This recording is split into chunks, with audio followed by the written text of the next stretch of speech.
ഇയാൾ സ്ഥിരമായി ഇത്തരത്തിലുള്ള പ്രവൃത്തി ചെയ്യുന്ന ആളാണ് എന്നാണ് പോലീസ് പറയുന്നത്. പക്ഷേ മറ്റു കേസുകളൊന്നുമില്ല. സമാനമായ രീതിയിൽ പോലീസിനോട് കുറ്റസമ്മതം ഈ പ്രതി വിനീഷ് നടത്തിയിട്ടുണ്ട്.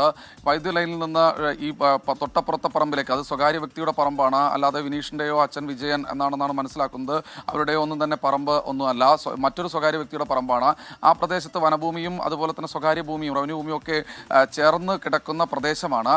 ആ മേഖലയിൽ നിന്ന് വരുന്ന വന്യമൃഗങ്ങളെ വേട്ടയാടാൻ വേണ്ടി തന്നെയാണ് ഇത്തരത്തിൽ ഈ ലൈൻ വലിച്ചത് എന്ന് പോലീസിന് വ്യക്തമായ രീതിയിലുള്ള സൂചന ലഭിച്ചു. അതിന്റെ അടിസ്ഥാനത്തിലാണ് പ്രതി വിനീഷിനെ കസ്റ്റഡിയിലെടുക്കുന്നത്. ഇയാളുടെ സുഹൃത്തായ കുഞ്ഞു മുഹമ്മദിന് ഈ കേസിൽ എന്തെങ്കിലും തരത്തിലുള്ള പങ്കുണ്ടോ എന്ന് പരിശോധിക്കാൻ പോലീസ് വിളിച്ചു വരുത്തിയിരുന്നു. അദ്ദേഹം ഇപ്പോഴും സ്റ്റേഷനിൽ തുടരുന്നുണ്ട്.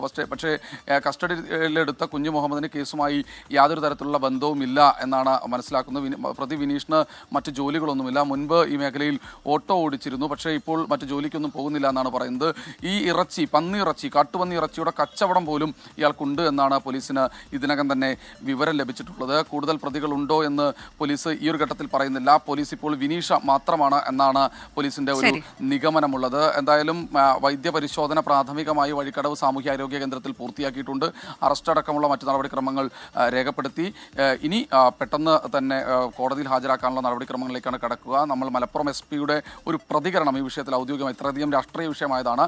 ഏറ്റവും പ്രധാനമായും പറയേണ്ടത് പ്രതിയുടെ CDR പരിശോധിക്കാൻ ഈ ഒരു ഘട്ടത്തിൽ തീരുമാനിച്ചിട്ടുണ്ട് എന്ന വിവരം കൂടി നമുക്ക് ലഭ്യമാകുന്നുണ്ട്.